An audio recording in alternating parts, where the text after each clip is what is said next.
दोस्तों स्वागत है आप सभी का वीडियो के अंदर। तो इस वीडियो के अंदर हम बात करने वाले हैं जो राजस्थान कर्मचारी चयन बोर्ड है उसका कल यानी कि 19 मई को इसका नोटिस जारी हुआ था। इस नोटिस के अंदर आने वाले टाइम के अंदर अलग अलग एग्ज़ाम्स की डेट्स के बारे में बताया कि कौन सा एग्ज़ाम कौन सी डेट को होने वाला है। तो वीडियो को आप पूरा एकदम ध्यान से ज़रूर देखें और हम देखते हैं कि एग्ज़ाम के बारे में यहाँ पे क्या कुछ बताया गया है कि कब कब इसका एग्ज़ाम है हमें देखने को मिलने वाला है। तो सबसे पहले अगर बात की जाए इसमें कौन से एग्ज़ाम का नाम आता है, इसमें आता है ब्लॉक प्रोग्राम ऑफिसर। तो ये कॉन्ट्रैक्ट बेस पे एग्ज़ाम होने वाला है।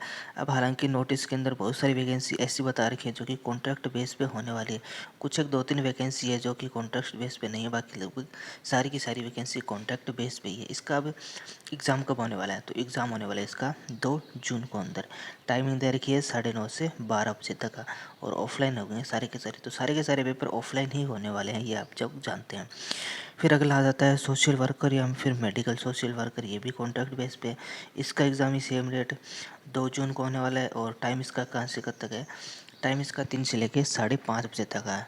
फिर आता है अगला सीनियर काउंसलर, ये भी क्या है कॉन्ट्रैक्ट बेस पे है, और इसका इसके नेक्स्ट डे यानी कि 3 जून को होगा, और टाइमिंग कितनी है 9:30 से 12 बजे की टाइमिंग है। फिर आता है आपका अकाउंट्स असिस्टेंट, ये भी कॉन्ट्रैक्ट बेस पे है, और इसका होगा 3 जून को, और इसकी टाइमिंग है 3 से लेके 5:30 बजे तक। फिर आता है फिजियोथेरेपिस्ट या फिर फिजियोथेरेपिस्ट कॉन्ट्रेक्चुअल डायरेक्ट रिक्रूटमेंट, और इसका नेक्स्ट डे यानी कि 4 जून को होगा, टाइमिंग है 9:30 से 12। फिर हॉस्पिटल एडमिनिस्ट्रेशन, और इसका होगा 5 जून को, टाइमिंग है 9:30 से 12। और रिहेबिलिटेशन वर्कर, जो रिहेबिलेशन वर्कर है इसका होगा 5 जून को अंदर, इसकी टाइमिंग है 3 बजे से लेके 5:30 बजे इसकी टाइमिंग रहने वाली है। फिर 8वीं में दे रखा है आपका ऑडियोलॉजिस्ट या फिर स्पीच थेरेपिस्ट, इसका कब होगा 6 जून को इसका होगा, और इसकी टाइमिंग है 9:30 से 12 तक।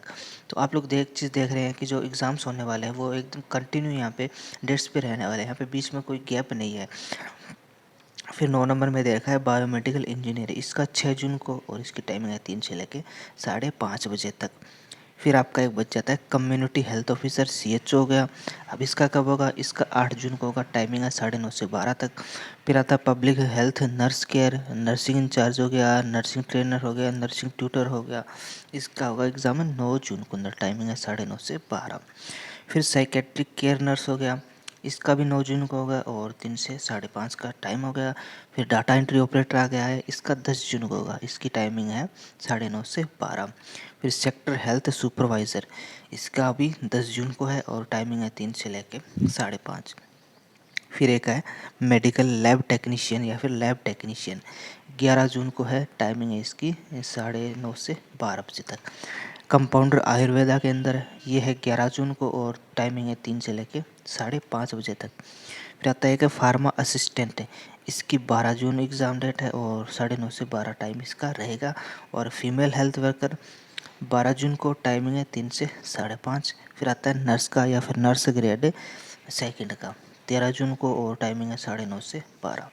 फिर कुछ इसमें दो है जो कि कॉन्ट्रैक्ट बेस पे नहीं है। एक तो होगा आपका पशुधन सहायक भर्ती, जो पशुधन सहायक है उसका होगा एग्ज़ाम है 13 जून को, 13 जून को होगा, और 3 से 6 बजे का इसमें टाइमिंग है, तो इसमें टाइमिंग में चेंज है। और फिर एक लास्ट बच जाता है अपना संविदा लेखा सहायक भर्ती, संविदा लेखा सहायक भर्ती ये है 16 जून को, और टाइमिंग है 10 से लेके 1 बजे तक। तो ये इस इन एग्ज़ाम्स के बारे में इस नोटिस के अंदर बताया गया है कि इन एग्ज़ाम इन जो पोस्ट है या वैकेंसी है, इनका जो एग्ज़ाम डेट है वो इन डेट्स को रहने वाला है। तो लगभग यहाँ पे जून दे रखा है, जून स्टार्टिंग से लेकर 16 जून तक सारे के सारे एग्ज़ाम ये हो जाएंगे।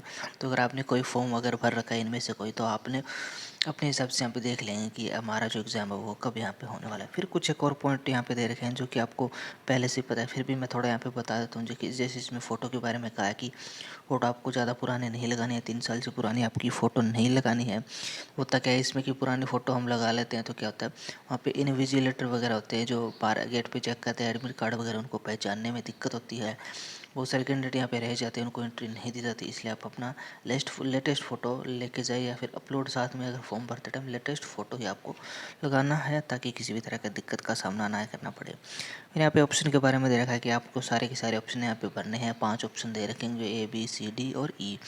अगर ABCD में तो कोई है तो आप उनको चूज़ कर लेंगे, वरना अगर 5 ऑप्शन ई वाला है उसको तो आपको भरना ही भरना है, उसको खाली नहीं छोड़ना है। अगर आपने खाली छोड़ दिया तो नेगेटिव मार्किंग आपकी यहाँ पे होने वाला है। तो ऑप्शन सारे के सारे आपको भरने होंगे इसमें, ये बात यहाँ पे बोल रखी है।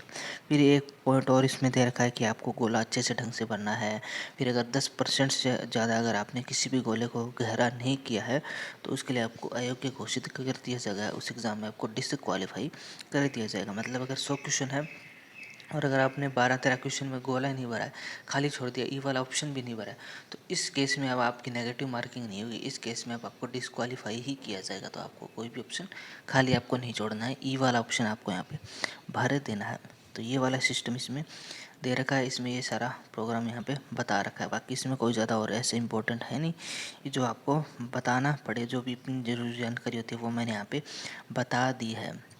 तो ये था पूरा का पूरा जो नोटिस है इसका, जो RSS भी है उसको लेके मैंने वीडियो के अंदर बता दिया। तो आप लोग जो चैनल है इसको आप लोग सब्सक्राइब करके ज़रूर जाना, ताकि इसी तरह की और नई नई जानकारी आप तक पहुँच सके। तो धन्यवाद, मिलते हैं नेक्स्ट वीडियो में।